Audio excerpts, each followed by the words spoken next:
The first knock came so softly that I almost ignored it. Rain was hammering against my windows, thunder shook the walls, and the power had already flickered twice.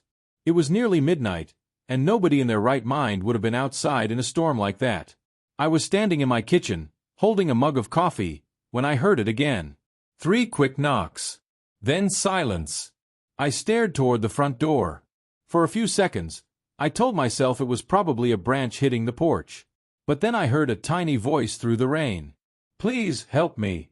I froze. I put the mug down and slowly walked toward the door. When I looked through the glass, I saw a little girl standing on my porch. She couldn't have been more than 9 or 10 years old. Her clothes were soaked through, her hair was plastered against her face, and she was trembling so badly that I could see her shoulders shaking. I opened the door. "Where are your parents?" I asked. She looked behind her instead of answering. That frightened me more than anything. "Come inside," I said. She rushed through the doorway. The moment I closed the door, she grabbed my arm with both hands. "Don't let them find me." I looked down at her. "Who?" Her eyes filled with tears. "I don't know." That answer made no sense. I grabbed a towel from the bathroom and wrapped it around her shoulders. She kept staring at the windows as if she expected someone to appear outside. "What's your name?" I asked. "Emily." "Emily, where do you live?" She shook her head. "I can't tell you." "Why not?" Before she could answer, headlights swept across my living room. A vehicle had just turned onto my street. Emily suddenly dropped the towel. "They're here." My stomach tightened. "Who is here?" She backed away from the window. "The men." I moved toward the curtains and looked outside. A black SUV was parked across the street. No lights. No movement. Just a dark shape sitting there in the rain. I immediately reached for my phone. "I'm calling the police." Emily grabbed my wrist. "No." Her voice was so desperate that I stopped. "Why?" "Because they'll know I'm here." I stared at her. "Emily, if someone is chasing you, the police need to know." She shook her head violently. "They're not chasing me." She swallowed. "They're looking for something." A flash of lightning illuminated her face. For the first time, I noticed a small red mark around her wrist. Like someone had tied her hands. My heart sank. "Emily," I whispered. "What happened to you?" She looked at the floor. "I ran away." "From where?" She didn't answer. Then the sound of sirens suddenly exploded outside.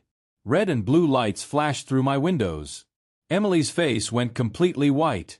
I stepped toward the front door. "Stay here." "No." She threw herself against me. "Please don't open it." The sirens stopped directly outside my house. A loud knock followed. Then another. "Police department." "Open the door." I looked at Emily. She was crying silently now. I moved toward the entrance, but before I could reach it, she grabbed my shirt. "Please," she whispered. "Don't let them take me." I looked through the peephole. 2 uniformed officers stood on my porch. Behind them were 2 more people wearing dark jackets. One of the men was holding a photograph. I couldn't see the picture clearly, but something about his posture made the hair on my arms stand up. "Sir," one officer shouted, "we need to speak with you." I opened the door just a few inches. "What happened?" The officer looked at me. "Have you seen a missing child tonight?" My heart started pounding. Before I could answer, Emily whispered from behind me, "Don't tell them my name." The officer suddenly looked past my shoulder. His eyes narrowed. "Is someone inside?" I felt Emily's fingers tighten around the back of my shirt. I didn't know who these people were. I didn't know what Emily had run from. And I certainly didn't understand why police officers were searching for her. But then the man standing behind the officers slowly raised the photograph. Even from several feet away, I recognized the face. It was Emily. The officer said, "We're looking for this girl." I stared at the photograph. Then I looked back at the terrified child hiding behind me. And that's when Emily leaned close to my ear and whispered one sentence that made my blood run cold. "That's not the police." My hand froze on the door. Outside, the man holding Emily's photograph smiled. And suddenly I understood why she had been so afraid to call for help. The words barely left Emily's lips before the man outside stepped closer to the door. "That's not the police." For one terrible second, I couldn't breathe. I looked through the narrow opening again. The uniforms looked real. The badges looked real. The patrol car looked real. But Emily was staring at them like they were monsters. I slowly closed the door. "Sir," the officer called. "Is everything all right?" I locked it. Then I locked the deadbolt. Emily grabbed my hand and pulled me toward the hallway. "Where are we going?" I whispered. "Somewhere they can't see us." We rushed into the laundry room at the back of the house. I switched off the lights, and we crouched behind a stack of boxes. A second later, someone tried the front door. The handle rattled. My heart nearly stopped. "Police department," the voice called again. "Open the door." Emily pressed both hands over her mouth. Then came a different voice. A cold, calm voice. "Sir, we know you're inside." I recognized it immediately. It wasn't the voice of the officer. It was the man who had been holding Emily's photograph. I leaned closer to Emily. "Who is he?" she whispered. "His name is Victor." "What does he want?" Her eyes filled with tears. "The truth." I stared at her. "What truth?" Emily reached into the pocket of her soaked jacket and pulled out a tiny black flash drive. "I took this." I looked at the device. "What is it?" "Proof." "Proof of what?" She shook her head. "I don't know everything. My father did. That's why they killed him." The words hit me like a punch. Outside, something slammed against the front door. I flinched. Emily continued in a trembling voice. "My father worked for a company that handled government security contracts. He discovered that people were disappearing from a private detention facility. He tried to tell someone. What happened? They found him first." I looked at the flash drive. "And you?" "My father hid this in my backpack before they came." She looked toward the hallway. "He told me to run to the house with a blue mailbox." I frowned.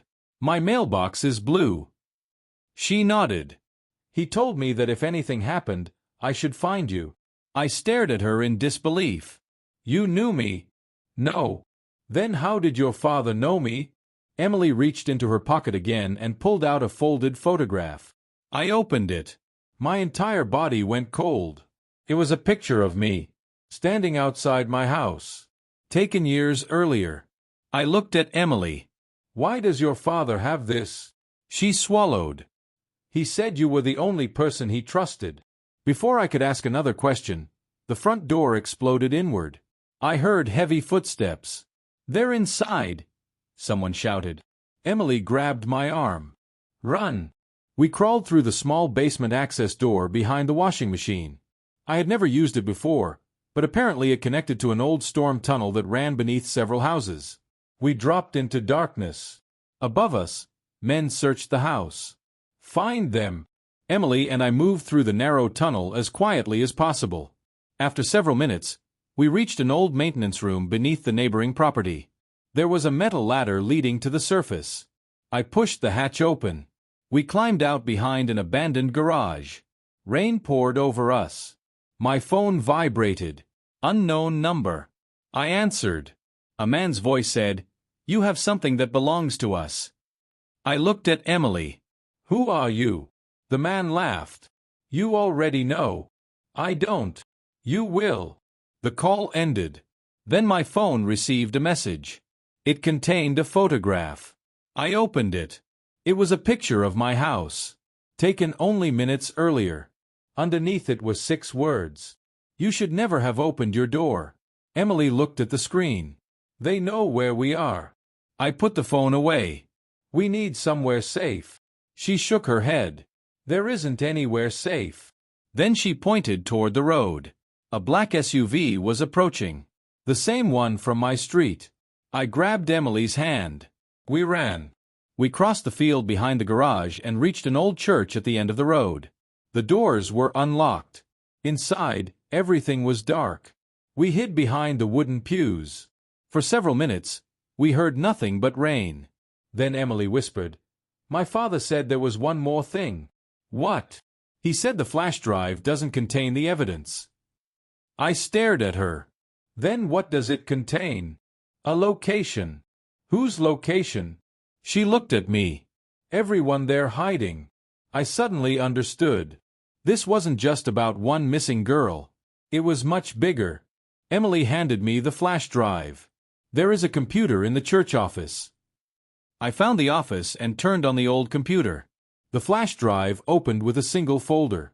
Inside were dozens of names, dates, photographs, addresses, and videos.